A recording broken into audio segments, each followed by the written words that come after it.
Iran அமெரிக்க போர் முடிவுக்கு வரும் என்று எல்லோரும் நினைத்துக் கொண்டிருந்த நேரத்தில் ஈரான் மீண்டும் ஒரு அதிர்ச்சி குண்டை வீசியுள்ளது. எங்களுக்கு ஏற்பட்ட அனைத்து சேதங்களுக்கும் நஷ்டஈடு கிடைக்கும் வரை இந்த போர் ஒருபோதும் ஓயாது என்று ஈரானின் புதிய உச்ச தலைவர் முஸ்தபா காமேனியின் மூத்த ஆலோசகர் மொஹன்சென் ரசாய் திட்டவட்டமாக அறிவித்துள்ளார். அமெரிக்கா விதித்துள்ள பொருளாதார தடைகள் அனைத்தும் நீக்கப்பட வேண்டும்.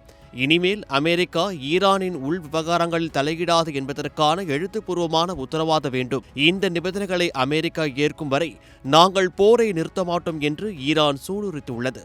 இதற்கிடையில் அமெரிக்க அதிபர் டொனால்ட் ட்ரம்ப் நேற்று ஒரு அதிரடி அறிவிப்பை வெளியிட்டார். ஈரான் அதிகாரிகளுடன் பேச்சுவார்த்தை சுமூகமாக நடக்கிறது. கிட்டத்தட்ட எல்லா விஷயங்களிலும் உடன்பாடு ஏற்பட்டுவிட்டது.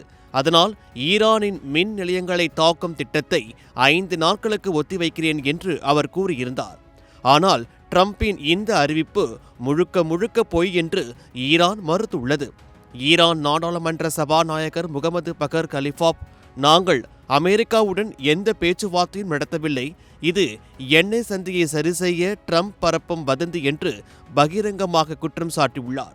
ஈரானின் ஆலோசகர் ரசாய் மேலும் கூறுகையில், உண்மையில் ஒரு வாரத்திற்கு முன்பே இந்த போர் முடிந்திருக்க வேண்டும். அமெரிக்க போர் நிறுத்தத்திற்கு தயாராகத்தான் இருந்தது.